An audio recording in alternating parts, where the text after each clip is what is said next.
할렐루야. 우리 옆 사람과 인사하겠습니다. 예수 안에서 행복하십시오. 예, 그 행복하십니까? 젊었을 때는 이렇게 지금도 젊지만은 예배에 나오는 것이 막 이렇게 힘들 때가 있어요. 이렇게 막 사역적으로 막 일하는 시간들이 많을 때 그때는 막 시간이 막 없으니까 그래서 쉴 시간도 없으니까 그래서 교회 나오는 것이 행복합니까? 그러면 힘들어요. 이런 말이 저절로 나오는데 오늘은 이렇게 나오면서 행복하다라고 하는 생각을 이렇게 주님이 주셨어요. 행복하다. 주님께 예배 드릴 수 있는 이 시간이 없었다면 진짜 행복이 뭔지 몰랐을 건데 이런 생각이 듭니다. 이 행복이 어떤 사람은 진짜 행복해서 행복하다고 말할 것이요. 어떤 사람은 행복하다고 말해야 될 것 같으니까 지금 막 행복하다고 이렇게 말을 할 거 아니에요? 진짜 한번 옆 사람에게 다시 한번 물어보세요. 속이지 마세요, 옆 사람한테. 진짜 행복하십니까?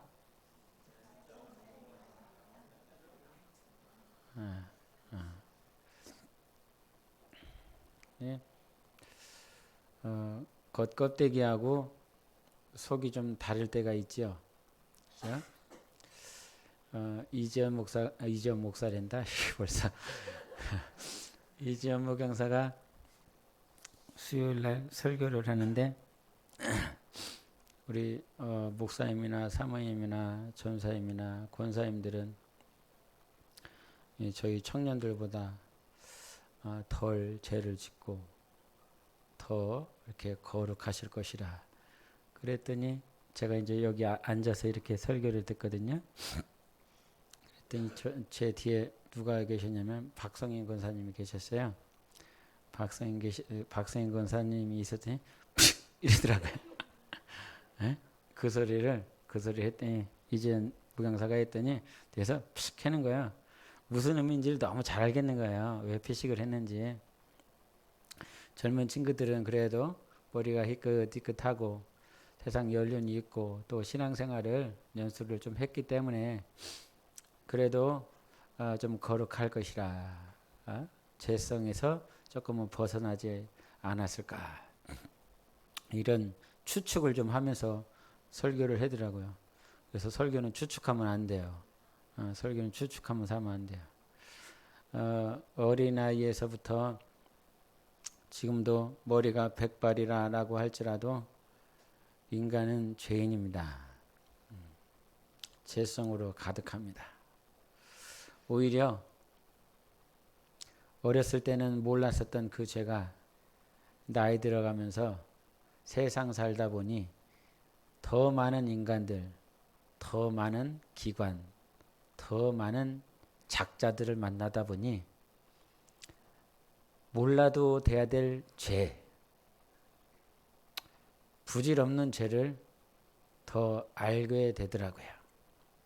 그래서 이게 시간이 조금 지나서 생각해 보니까 우리 선배들이 신앙생활 하기가 쉽지 않았겠구나. 시간이 지나면서 선배들의 신앙생활을 보면서 왜 그렇게 졌을까 이렇게 생각을 해봐요. 왜 그때 권사님이 그때 졌을까?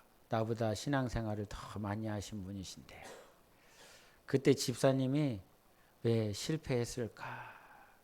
그 당시에는 저걸 왜 지는 거야? 저걸 왜 실패하는 거야? 왜 넘어지는 거야? 이렇게 생각을 했는데 시간이 지나 보니까 그럴 만한 이유가 있었겠다. 그럴 만한 시간들이었겠다라고 하는 생각이 들어요.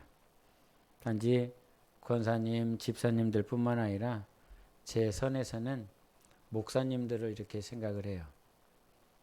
왜 목사님이 그때 실패를 하셨을까? 그때 왜 목사님이 넘어졌을까? 요거를 생각을 하게 돼요. 그러면서 목사기 때문에 신앙생활을 승리하는 것이 아니고 또 이제 막 교회 문을 들어온 자라 해서 실패하는 것 아니고 인간은 죄로 가득한 존재입니다. 죄성이 있습니다. 그래서 하나님의 나라, 이 나라는 여러분 안에 죄가 철저하게 무너질 때 세워지는 것입니다. 다시 한번 말씀드리지만 하나님의 나라는 여러분이 어떤 행동을 열심히 하고 잘하고 자기의 달란트를 잘 활용하고 뭐 세상적으로 사역을 열심히 하는 그렇게 해서 하나님의 나라는 세워지지 않습니다. 하나님의 나라는 내가 세우는 것이 아닙니다. 하나님의 나라는 하나님이 세우십니다. 그래서 하나님이 하나님의 나라를 세우시기 위해서 처음으로 하신 것이 무엇이냐면 우리의 죄를 친히 담당해 주신 거예요. 그렇지요. 예수님이 이 땅에 오셔서 십자가에서 우리를 위해서 하신 것은 무엇이냐면 우리의 죄성을 다 하나님 앞에 십자가에 못 박아 주신 것입니다.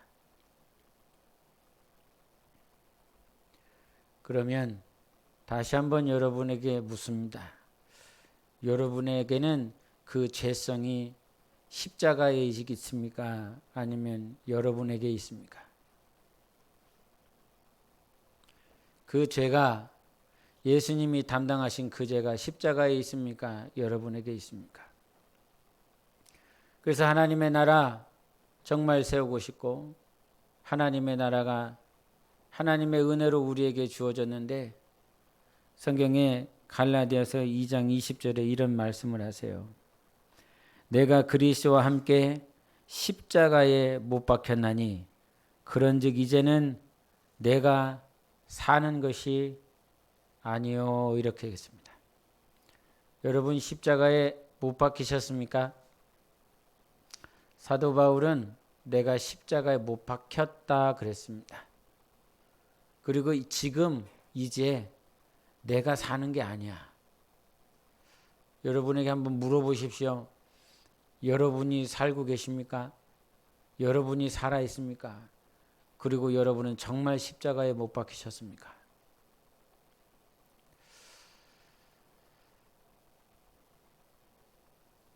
십자가에 진짜 못 박혀야 여러분이 진짜 죽어야 그 다음에 오직 내 안에 그리스도께서 사시는 것이라 이렇게 표현합니다. 내가 십자가에 못 박히고요. 내가 죽어야 되고요. 그리고 나서 예수님이 사실 수 있습니다. 할렐루야. 우리는 예수 그리스도가 우리 안에 사셔야 됩니다. 십자가에 못 박겠다라고 하는 말은 내가 죽은 거예요. 내가 죽었어요. 사람이 죽고 나면 관에 들어가지요. 관에 들어가 나서 3일 동안 장례를 치르고 난 다음에 화장터로 갑니다. 화장터로 가서 그 관을 그 화장로에 집어넣지 않습니까? 다 타버리고 없어질 그 뜨거운 불 속으로 그 관을 왜 집어넣을 수 있습니까? 어떻게 집어넣을 수 있지요? 죽었다라고 믿기 때문에, 죽었다라고 확신을 하기 때문에 이 사람은 다시 살아나지 않을 거야. 영원히 죽었어. 내 아버지고 내 어머니지만 이미 죽었기 때문에 그 화장터에다가 그 불 속으로 집어넣을 수 있는 것 아닙니까? 확실히 죽었다라고 생각하기 때문에 비로소 가족들도 그와 같이 할 수 있습니다. 내가 죽었다라고 하는 건 더 이상 살아나지 않는 거야. 더 이상 내 것을 주장하지 않는 거야. 내 욕심을, 내 소욕을, 내 것을 말하지 않는 거야. 왜? 죽었으니까요. 죽었으니까. 애들은 살아있어요. 그래서 밥을 먹다가도 자기가 먹고 싶은 것 있으면 부모들에게 응석을 부리면서 나 이거 더 먹겠다라고 그럽니다. 지금도 자기의 욕심이 살아있는 사람은 아이와 같이 나 이거 더 먹고 싶으니 더 달라고 땡깡을 부립니다. 화도 냅니다. 70대, 80대 되신 어른들도 밥 한 숟가락 가지고 싸움을 합니다. 저희는 밥 2숟갈 주는데 왜 나는 밥 한 숟갈 주느냐고 그러면서 밥 한 숟가락 가지고 싸웁니다. 나이가 들어서 신앙생활을 많이 했기 때문에 그가 죽은 것이 아니라 네 자신이, 네 영혼이 확실히 십자가에 죽어서 이제 너 화장터에다 넣어도 되겠냐? 너 죽었다며? 너 죽었으니까 못으로 찔러도 바늘로 찔러도 불로 데여도 살아나지 않는 것이 죽은 시체요, 죽은 자의 특징 아닙니까? 그러면 누가 나를 쳐도 누가 나를 욕해도 그리고 내 안에 수많은 욕심들이 수많은 정욕들이 있어도 그것으로 인하여 살아나지 않고 그것으로 인하여 질투하지 않고 미워하지 않고 그렇게 내가 철저하게 죽은 상태가 십자가에 못 박혔나니라고 하는 것입니다. 여러분 그 십자가의 20절에는 내가 그리스도와 함께 못 박혔다라고 그럽니다. 여러분 예수님은 우리 주 예수 그리스도는 당신의 욕심으로 인하여 부들부들 떨지 않습니다. 당신의 감정으로 인하여 자기의 의가 살아나지 않습니다. 철저하게 십자가에 죽으셨기 때문에 백부장이 십자가 밑에서 네가 정말 하나님의 아들이면 십자가에서 내려와. 그럼 내가 믿어줄게. 그렇게 조롱하고 십자가에서 내려오도록 비아냥거립니다. 그럼에도 불구하고 예수 그리스도는 십자가에서 내려오시지 않습니다. 왜? 죽으니까요. 죽었으니까요. 하나님의 나라는 당신이 죽어야 세워지는 것입니다. 여러분 영혼이 철저하게 죽어야 예수 그리스도가 살 수 있는 것입니다. 우리에게는 신앙이라고 하는 것이 있는데 이 신앙의 밑바닥을 보일 때가 있어요. 제가 저희 사모한테 당시 20대에 많은 청년들이 있었는데 왜 나를 목사로 부른 것 같아 물어볼 때가 있습니다. 목사를 하고 싶은 사람도 아니고 목회를 해야 되겠다 기도해 본 적도 없는 사람을 왜 부른 것 같아 물어본 적이 있어요. 그랬더니 저희 사모 한마디 하더라고요. 하나님 앞에 진실하게 살아보려고 하는 것, 그것 때문이지 않을까 이런 말을 하더라고요. 잘하지 못하는데 달란트도 없는데 하나님 앞에 진실하게 정직하게 살아보려고 하는 것, 꾸준하게 성실하게 뭔가를 잘해서 하는 것이 아니라 하루하루를 그냥 하나님 앞에서 살려고 했었던 그것 때문이지 않을까요? 이런 얘기를 하더라고요. 그런 저에게도 신앙의 밑바닥이 보입니다. 신앙의 밑바닥이 보였습니다.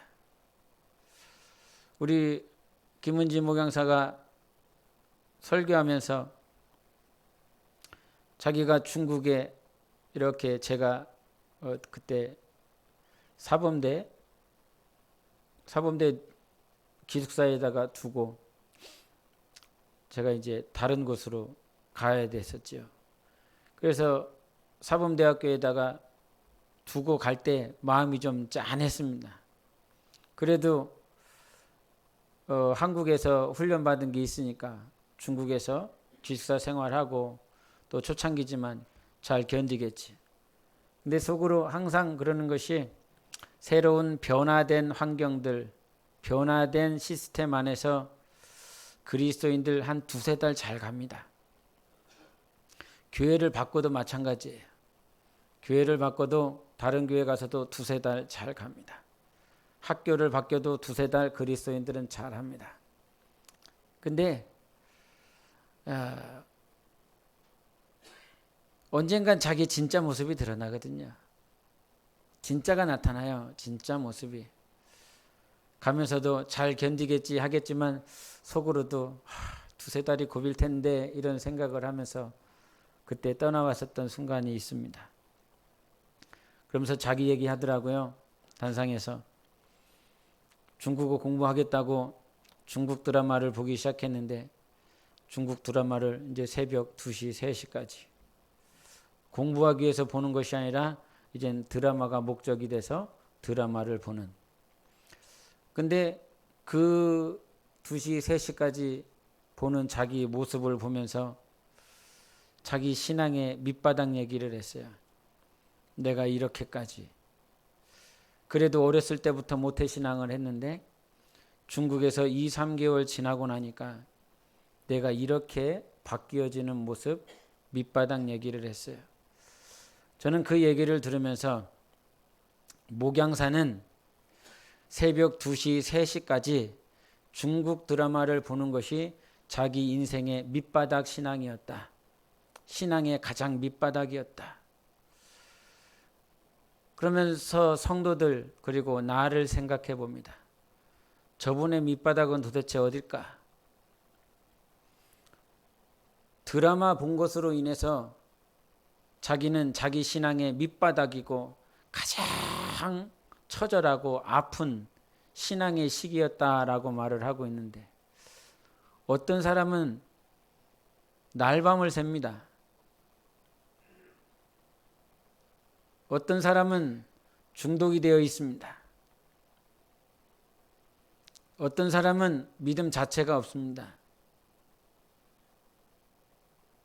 어떤 사람은 게임에 중독이 됐고요. 어떤 사람은 음란물에 중독이 됐고 어떤 사람은 영상에 중독이 되어 있어요.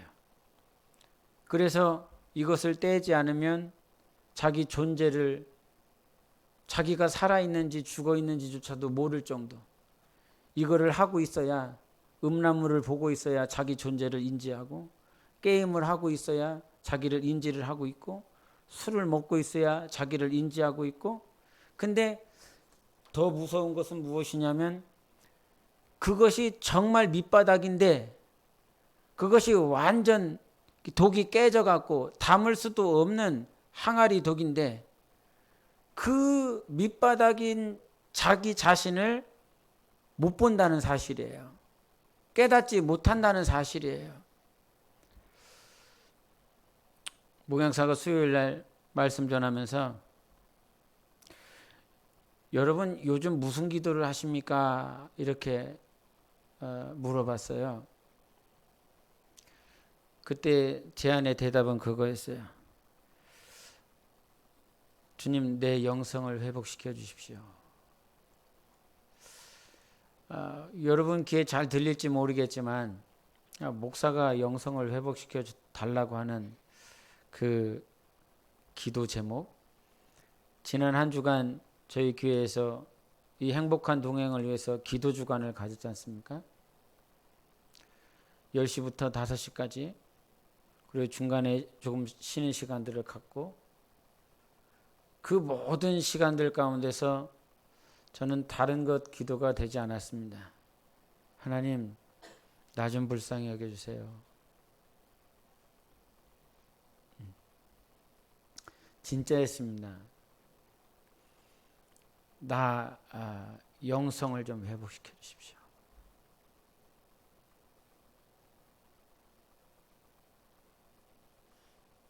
음.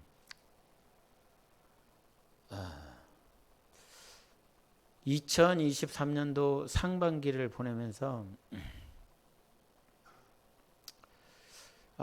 영성이 없다 이런 생각을 굉장히 많이 하고 있고, 그래서 너무 힘듭니다. 너무 힘들어요. 성경을 봅니다. 성경을 봐요. 기도를 해요. 설교를 해요. 합니다. 근데 하는데 내 영혼에 만족이 없는 거예요. 영성이라고 하는 것이 그냥 말씀을 읽고 깨닫는 거냐? 그게 영성이냐? 아니면 영성이 설교를 들을 때 은혜 받았다라고 하는 것이 영성이냐? 영성이라고 하는 단어가 성경에 있습니까? 없습니까, 여러분? 영성이라고 하는 단어는 성경에 등장하지 않습니다. 근데 이거를 교회 용어 사전에 정의를 하고 있어요. 영성이 무엇인가? 첫 번째는 하나님을 믿고 거듭난 모든 자녀들에게 주어진 영적인 성품. 하나님을 믿고 거듭난 하나님의 자녀라면 마땅히 존재하고 있는 영적인 성품이 있다는 거예요. 하나님의 자녀라면 그 하나님의 영적인 성품이 있는데 그거를 영성이라고 하는 거예요. 두 번째는 뭐냐면 성령의 역사하심으로 하나님의 모든 은혜와 은총을 경험하는 자에게서 나타나는 자연스럽고 경건한 성품, 그래요. 성령의 역사하심으로 하나님의 은혜와 은총을 경험한 자들에게 나타나는 너무나 자연스러운 성품이라는 거예요. 영성은. 그러면 네가 성령으로 살아계신 하나님을 경험을 했으면, 성령으로 하나님을 믿었으면, 성령으로 하나님이 믿어지면 당연히 나타나야 될, 자연스럽게 나타나야 될 성품이 있다는 거예요. 네? 아이는 이 땅에 태어나면 배고프면 울잖아요. 그렇죠? 배고프니까 이거는 당연히 울게 되어 있어요.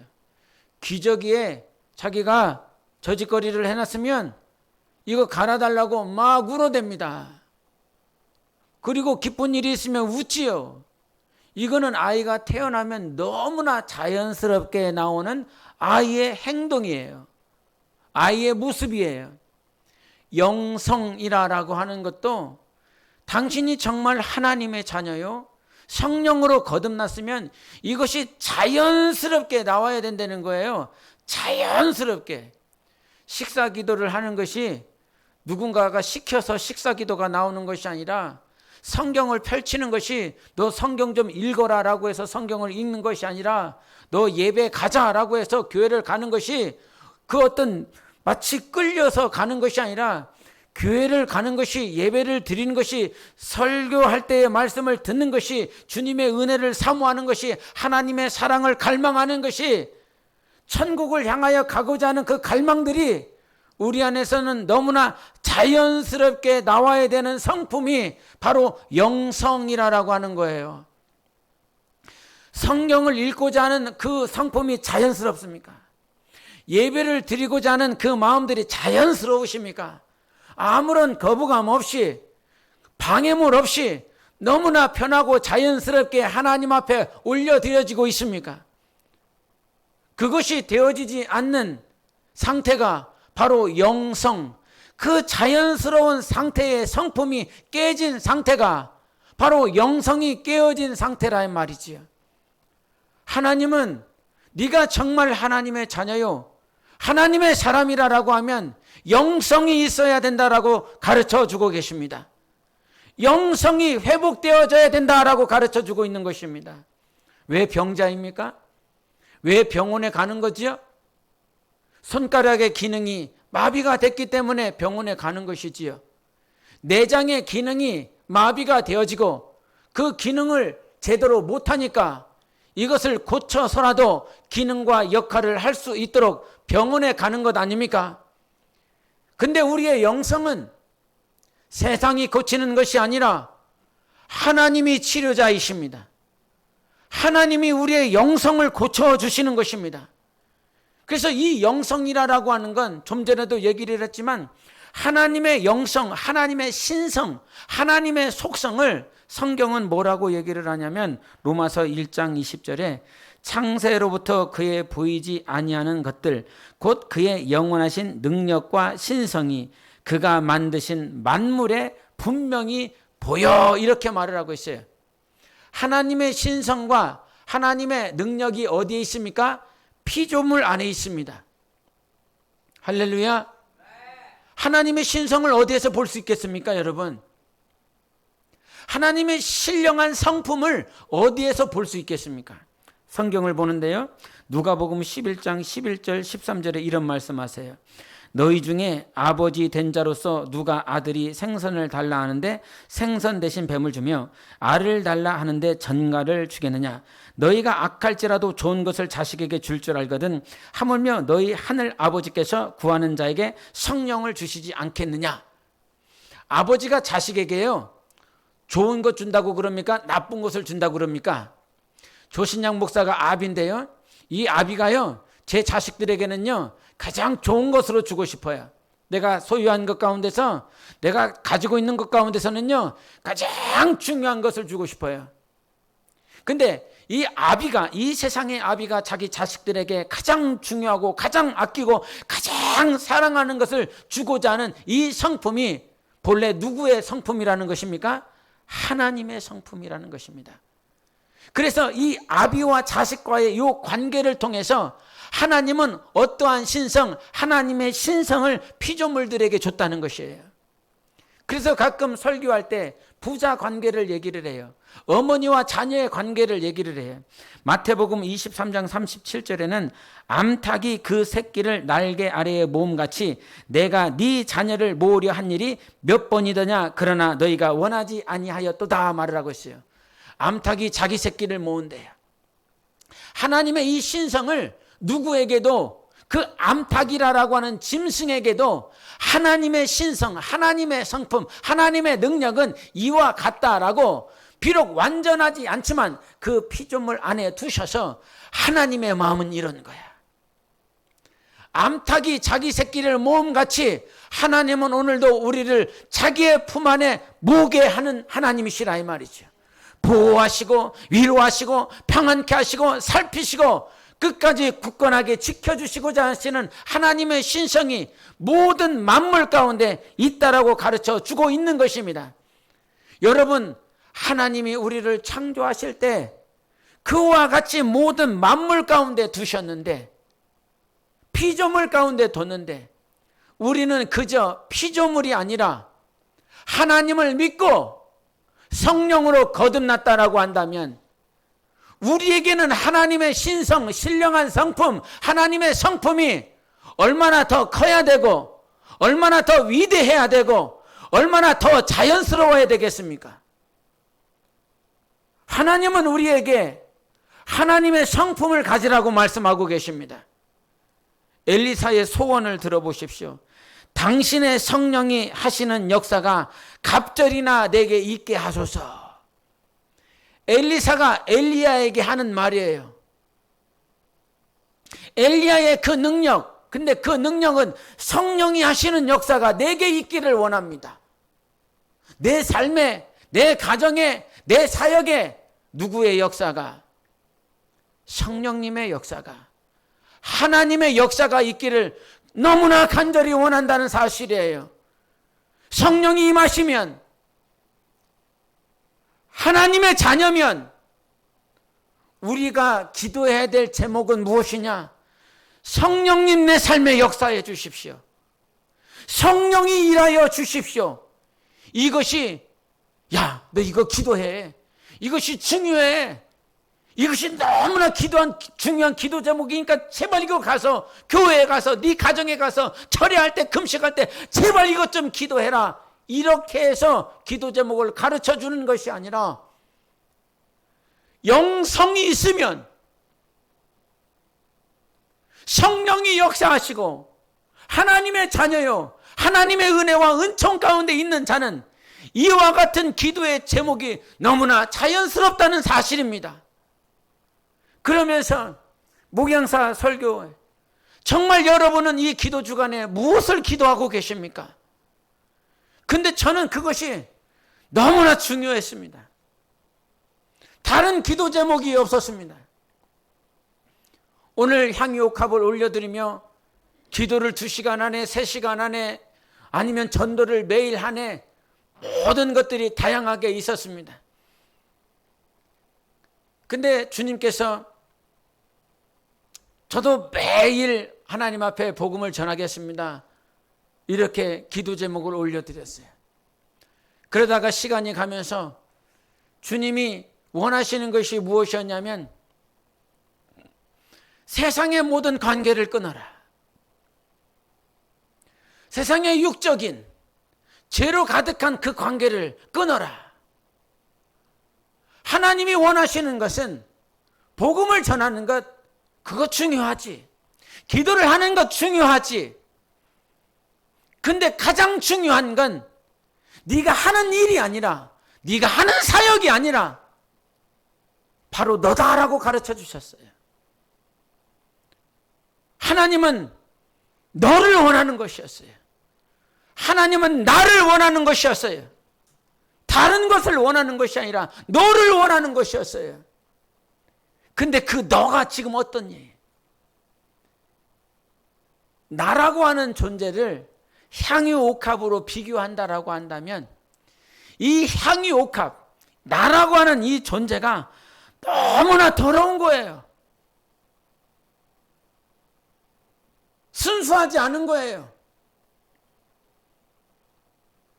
우리 주님은 사역 아니어도 나로만, 나 하나로만 충분히 만족하시는 하나님이세요.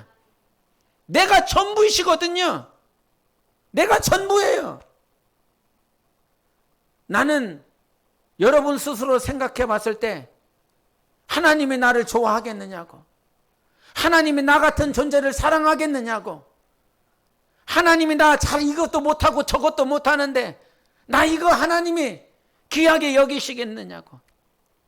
여러분, 하나님이 당신 때문에 아들 예수 그리스도를 허락해 주셨어요.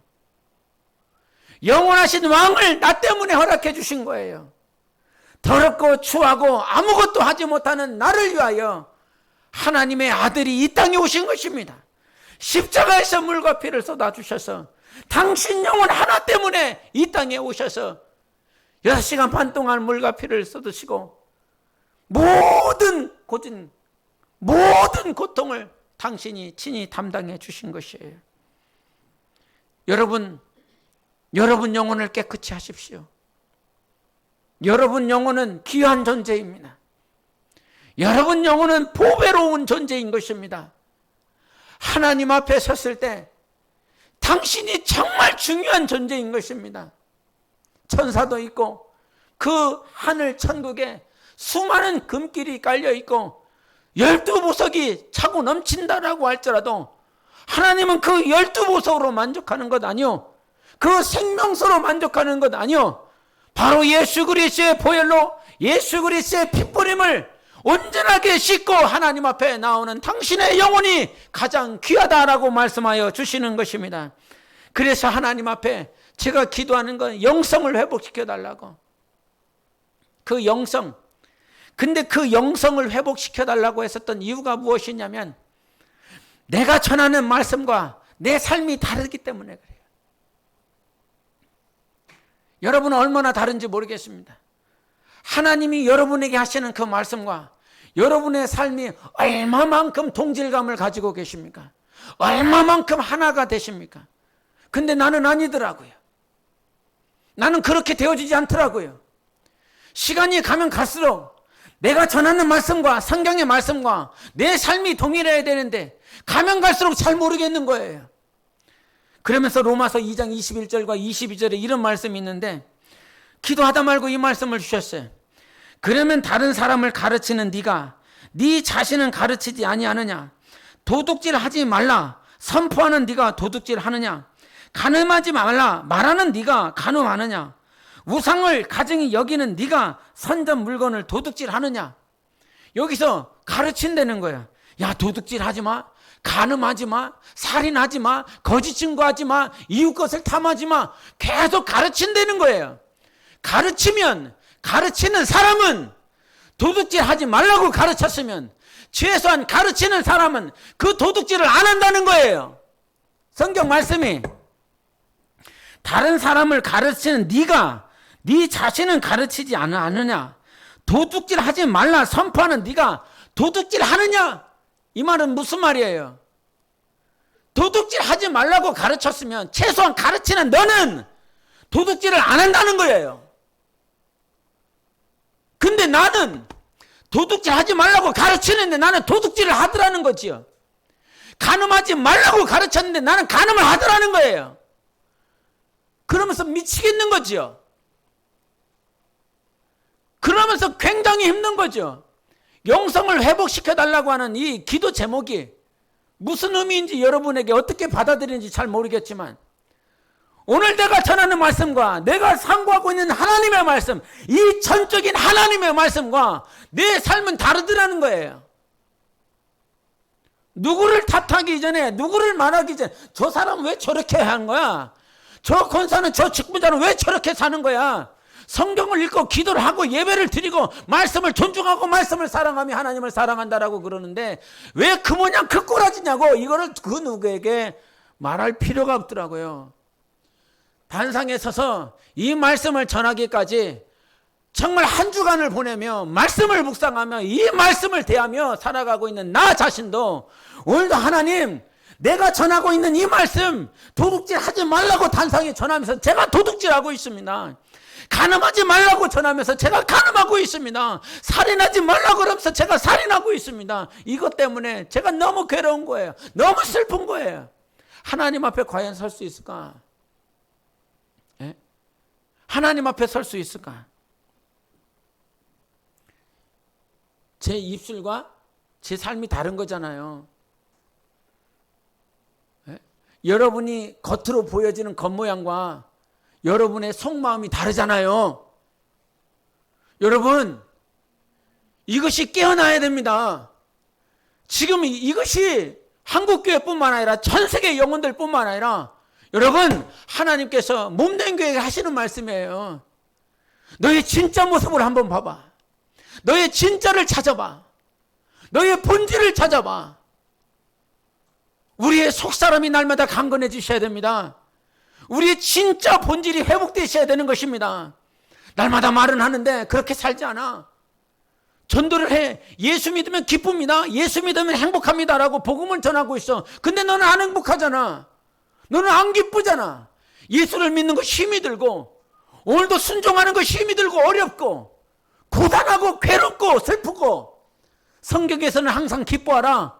항상 감사하라 그랬는데 네가 그 말씀을 읽었고 예수 믿지 않는 자들에게 예수 믿으면 이와 같이 되어집니다라고 말은 하고 있지만 네 가정은 정말 그렇냐? 네 자녀를 보면서 정말 기쁘냐? 정말 감사하냐? 우리는 그렇게 되어지지 않잖아요. 여러분 죄송합니다. 오늘 이 말씀을 전해서. 근데 하나님 앞에 서려면 우리 주님 앞에 서려면 이 모습이 철저하게 무너져야 됩니다. 네가 죽어야 된다는 거예요. 내가 그리스도와 함께 십자가에 못 박혔나니 이제는 내가 사는 것이 아니요 오직 내 안에 그리스도께서 사시는 것이라. 죽어야 된대요. 십자가에 못 박혀야 된대요. 이 해칠한 무덤과 같은 겉모양만 이렇게 분장하고 있고 겉모양만 마스크를 쓰고 있는 바리새인과 같은 우리의 모양이 철저하게 무너지고 우리의 예수 그리스도가 살아야 된다는 것이지요. 오늘 본문에 등장하는 마리아와 예수님의 제자들이요. 제자들은 예수님을 따라가고 있어요. 예수님과 함께한 생활들을, 함께한 삶들이 있어요. 그런데 이 제자들의 마음 가운데는 뭐가 없습니까? 주님을 향한 마음이 없습니다. 26장 11절에 이런 말씀을 하십니다. 같이 읽어보시겠습니다. 시작. 가난한 자들은 항상 너희와 함께 있거니와 나는 항상 함께 있지 아니하리라. 이 향유 옥합을 부으니까 왜 이거 허비하냐고, 가난한 자들에게 주면 얼마나 좋겠느냐고. 근데 주님이 말씀하세요. 가난한 사람들은 항상 너희들에게 있잖아. 제자들은 이때 이 향유 옥합이 드려질 때 누구를 생각합니까? 가난한 사람들을 생각합니다. 지금 먹을 것이 없는 사람들, 옷이 없는 사람들, 길바닥에서 잠을 자야 하는 사람들, 힘들고 어렵고 고통스러운 그들, 가난한 사람들을 생각합니다. 이거는 너무나 칭찬 들을 만한 언사잖아요. 가난한 사람들을 생각해. 가난한 사람들을 좀 생각해봐라. 이거는 너무나 사람들에게 칭찬받을 만한 일이에요. 그런데 주님이 철저하게 그것을 배격하십니다. 지금 이 순간은 가난한 사람들 앞에 네 시선과 네 마음을 빼앗겨야 될 때가 아니라 오직 누구에게? 예수 그리스도에게, 예수님께 집중해야 될 시간이야. 근데 제자들은 그렇게 되지 못했어요. 예수님과 함께 있지만 예수님께 집중하지 못합니다. 그러나 마리아는 예수님과 함께 다닐 수가 없었어요. 베다니라라고 하는 가난한 지역, 문둥병자들도 많고 냄새나는 자들도 많고 거지도 많고 병자들도 많은 그 지역에 자기 동생들과 함께 지내야 되는 그러한 삶을 살았어요. 예수님을 따라다닐 수 없는 사람이었다 이 말이죠. 그런데도 중요한 것은 무엇이었냐면 자기 안에는 누구만 있느냐? 예수 그리스도가 있는 거예요. 가난한 사람들에게 집중해야 될 때가 되면 가난한 사람들에게 집중하셔야 됩니다. 그러나 이 순간은 누구에게 집중해야 될 시간이냐면 예수님께 집중해야 될 시간입니다. 예배를 드리는 시간은 다른 사람들에게 집중하는 시간이 아니라 예수님께 집중하는 시간입니다.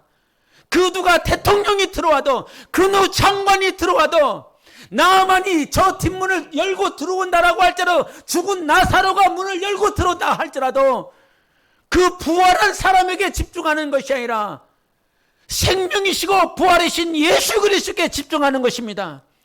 왜 제자들과 다를 수 있었을까요? 여러분, 이 마리아는 왜 제자들과 다를 수 있었을까요?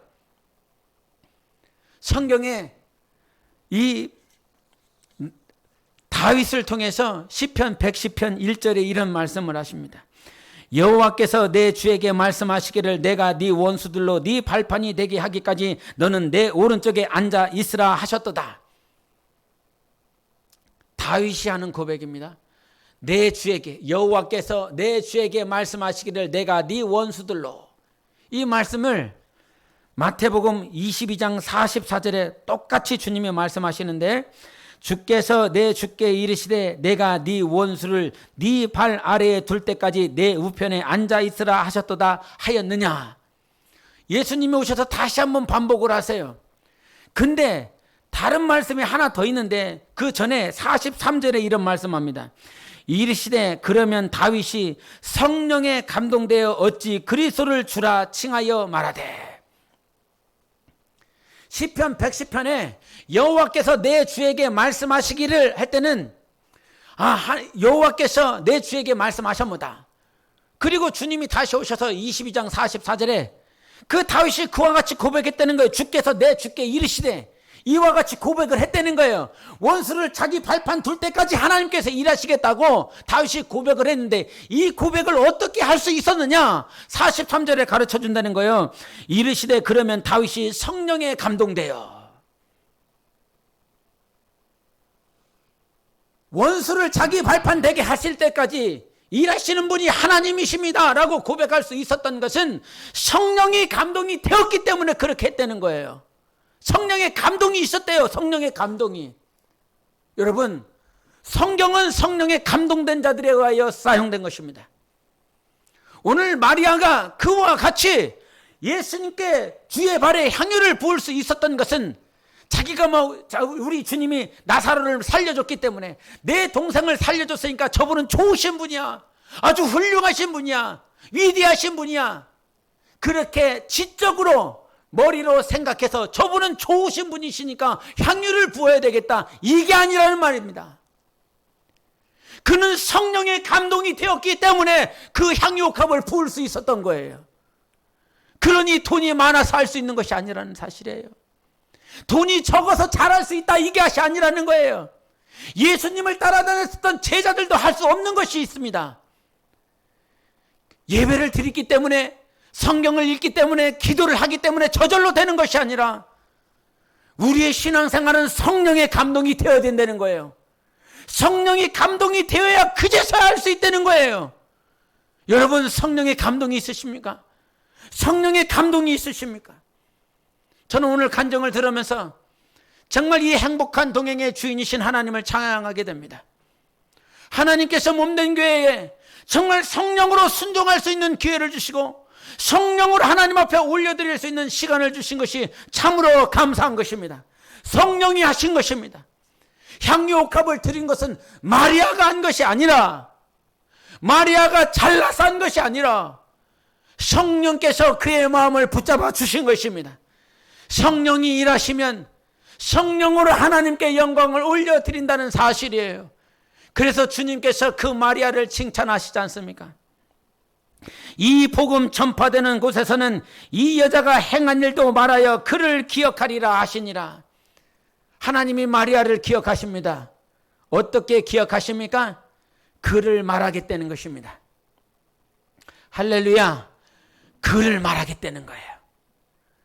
전 세계 모든 열방에서 하나님이 마리아를 기억하는 방법, 통로가 무엇이냐면, 복음을 전하는 목사들, 선교사들, 지도자들, 전도사들, 강도사들, 영적 지도자들을 통해서 그 안에 그 목회자들, 그 전도사들, 그 성령을 모셔드리는 선교사들을, 그 안에 계신 성령이 누구를 말을 하냐면 마리아를 말을 하겠다는 거예요. 그리고 그 여인을 기억하겠다는 거예요. 하나님이 우리를 어떻게 기억하냐고요?